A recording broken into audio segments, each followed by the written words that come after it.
안녕하세요. 오늘은 제가 발리 부동산, 특히 땅값에 대한 얘기를 좀 하려고 하고요. 코로나 시기에도 코로나가 끝나거나 혹은 2024년이나 2025년에 발리에 오고 싶다는 분들의 컨설팅을 좀 했었는데 예전에 제가 블로그에도 썼고 유튜브에도 썼지만 사실 뒤로 미루는 건 경제적인 것만 보면 사실은 개도국으로 갈 때 선진국은 좀 다른 것 같고요. 한국과 경제력이 비슷한 나라나 홍콩, 싱가포르를 가는 건 좀 다른 얘기인 것 같고, 발전하고 있는 개도국으로 갈 때는 뒤로 미루는 게 경제적으로는 별로 좋지 않다라는 말씀을 지금 실제 예시를 가지고 말씀을 드리려고 해요. 작년도 아니고 올해 1월달, 2월달에 장기 임대할 땅을 찾던 지역을 지금 10개월이 지난 지금 동일한 지역을 찾고 있습니다. 그런데 어떤 한 땅이 그때에도 찾았었는데 저희는 계약을 안 했고 지금 우연히 그 땅이 여전히 비어 있는 걸 발견을 했어요. 그리고 그 땅은 완전히 똑같은 땅이고 사실은 그 지역에 있는 비슷한 땅들을 계속 찾았을 거 아니겠어요? 근데 보니까 이거는 어떻게 보면 전체적인 추세를 그냥 이 실제 예시를 가지고 말씀을 드리는 거예요. 올해 1월 달에는 그 땅 100제곱미터 30평을 1년 빌리는데 5.5주따였어요. 그러니까 한국 돈으로 하면 0.96 환율을 잡았을 때 50만 원 정도였습니다. 그 당시에 저희 A라는 직원이 찾았고 지금은 저희 B라는 직원이 찾았는데 이 A랑 B랑은 어떤 땅을 찾았었는지에 대해서 전혀 공유하지 않는 상태였어요. 그래서 B가 찾았는데 우연히 그 땅을 또 찾은 거예요. 여전히 비어있고. 그런데 지금 똑같은 조건이고 아무것도 변한 게 없고 주변 환경도 똑같은데 지금은 10주따, 한국식으로는 90만 원을 부르고 있습니다. 그 당시에 50만 원, 지금은 90만 원. 그러니까 80%가 오른 거예요. 10개월 만에 80%. 그런데 이게 단순하게 호가라고 무시할 수 있느냐? 그렇지 않은 게 작년에 저희가 찾았던 땅들을 저는 사실 구글맵에 다 저장을 하고 있습니다. 그런데 그걸 지금 보면 한 50% 이상이 그 당시에 비어 있었고 매물로 나와 있었던 땅 중에 50% 이상이 지금은 그 땅이 비어 있지 않고 공사를 하고 있는 위성사진이 찍혀 있는 걸 볼 수 있어요. 그러니까 호가라고 무시할 수 있는 건 아니고 그냥 이 땅은 우연히 안 팔린 것 뿐입니다. 저희 때문에 안 팔린 것도 아니고 그냥 이렇게 저렇게 하다 보니까 안 팔린 게 남아 있는 건데 그 땅이 지금 90만 원의 가치가 1년에 90만 원에 빌릴 만한 가치가 있냐? 그럼 저는 아니라고 생각해요. 지금 땅값이 오른 걸 감안하더라도 저는 한 65만 원에 70만 원 정도 많이 봐야 그 정도라고 생각을 하는데 지금 90만 원을 부르는 거죠. 그럼 거기만 그러냐? 그게 아니라 그 지역 전체가 예전에 평균이 한 60만 원, 55만 원, 50만 원이었다면 지금은 80만 원, 90만 원, 100만 원 합니다. 그러면 한국 사람 기준으로 한 100평 정도 빌린다고 하면 최소한 100평, 100평? 계산하기 좋게 300제곱미터를 잡으면 300제곱미터 곱하기 차액, 그러니까 300제곱미터가 3R이니까요. 3 곱하기 차액인 4주따 40만 원이라고 치고요. 40만 원 곱하기 20년의 차이가 나는 거예요. 차액만 지금 2,400만 원이 나옵니다. 차액만.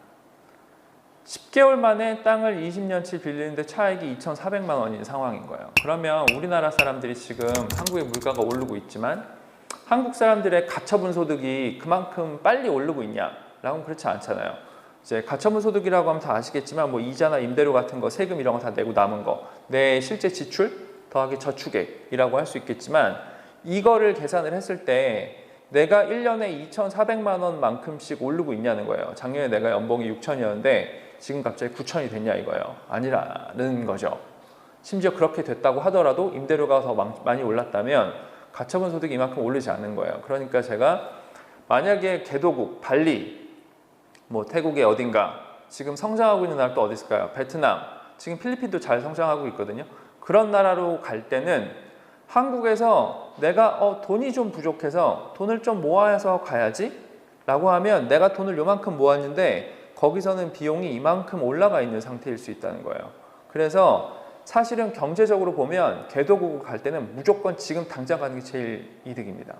환율 얘기하시는 분들 많은데 한국 환율이 박살나면 인도네시아, 필리핀 이쪽 환율도 똑같이 박살이 납니다. 그래서 사실 별로 의미가 없어요. 왜냐하면 이게 달러 가치가 혼자 상승했다가 떨어졌다 하는 거니까 달러 가치에 대비해서 별로 화폐로서의 가치가 높지 않은 뭐 유로화나 엔화나 이런 거랑 다르게 한화 혹은 뭐 인도네시아나 혹은 이쪽 동남아시아에 있는 이런 이 화폐들은 달러하고 그냥 다 비슷하게 가요. 한화가 떨어지면 인도네시아 루피아도 떨어지고요. 루피아가 올라가면 한화도 올라갑니다.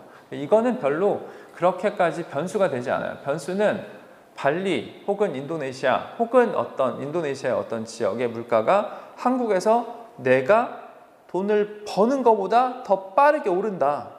이게 이제 문제라는 겁니다.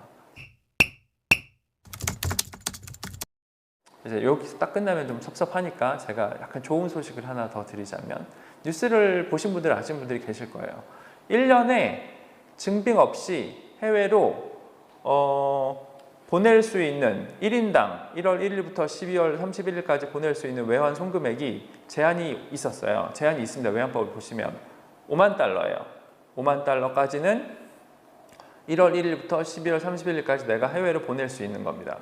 그런데 지금 올해 하반기부터 10만 달러로 늘었고 현재 적용이 되고 있어요.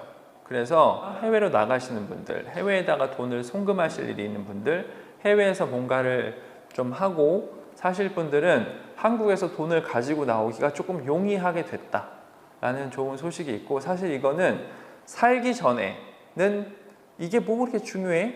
라고 생각하실 수 있는 부분인데, 막상 정말 살기 시작하면 차도 사야 되고 모두 사야 되고 모두 사야 되고 이런 입장이 되고 나면 1년에 5만 달러라는 건 사실은 2명, 부부가 해외로 이전한다고 이민을 간다고 해도 10만 달러 가지고 뭐 집을 장기 임대하기도 사실 쉽지 않고 차까지 사기는 더더욱 쉽지 않습니다. 그런데 이게 10만 달러, 10만 달러가 된다면, 20만 달러가 된다면 그때는 조금 더 수월해지죠. 그래서 요거는 올해 생긴 좋은 소식이다 라고 생각하실 수 있겠고, 2024년에는 이런 걸 적용을 받으니까 이제 계획을 세우실 때 계획을 세우시면 좋을 것 같습니다. 오늘은 여기까지 하겠습니다. 감사합니다.